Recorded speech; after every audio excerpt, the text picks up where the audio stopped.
Azizlar, mana hozir assalomu alaykum. Hozir mana ayni paytlari bo'lyapti. Juda ko'p o'rtakashlar, ya'ni posredniklar Moskvada, Moskovskiy oblastlarida, umuman boshqa joylarda недвижимостlarning o'rtada posredniklari bo'lardi.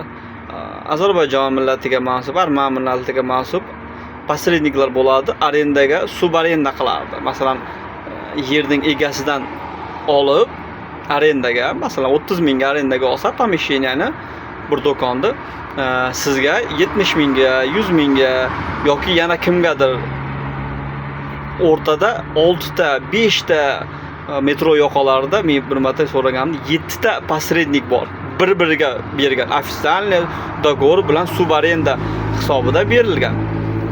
O'zi 30 minglik narsa 300 mingga chiqib ketgan. Tushunyapsizlarmi? Misol.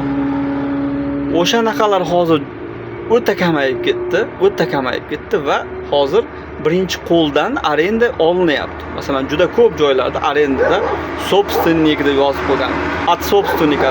Собственник beryapti arendaga degan juda arzon. Moskva atrofida, Moskovskiy oblastida, masalan, Domodedovoda, Lyubersida o'zim ko'p bo'lgan joylarimda ham yozib qo'ygan. U joylar vaqtida 150-200 ming rubl edi oyiga. Masalan, kichkina do'konchalar.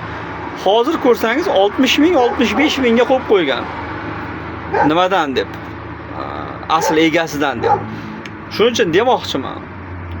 Hozir payti juda ko'p Rossiya fuqarolari bo'lgan o'zimizning o'zbek tojiklar bunaqa ishlarni juda yaxshi olib boryapti.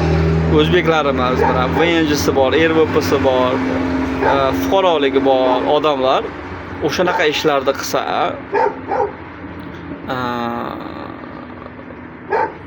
IP ochishga qo'rqsa, o'sha zdaniyaning egasi ham o'zi ochib beradi, arendaga olasiz, IPsini ham qo'shib arendaga olasiz. Masalan, 35-40 mingga yerini olsangiz, 60-65 ming deylik, mayli. Yana 10 ming, 5 ming qo'shsangiz, o'zi IP ochib sizga yo'l yo'rini qilib beradi. Hozir o'zbek kuxnyalari kamayib ketyapti. Kimlar nazarida ko'payib ketyapti, lekin umumiy masshtabda oladigan bo'lsa, kamayib ketyapti.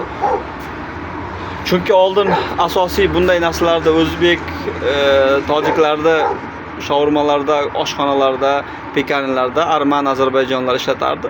Hozir ularda ham juda ishlari kamayib ketdi, ishchilari kamayib ketdi. Reydlar, boshqalari bilasizlar. Hozir o'zimizdagilar, dokumenti borlar, studentlar ish qilsa bo'ladigan joyi bo'lib qoldi. Omad hammaga azizlar. Omad.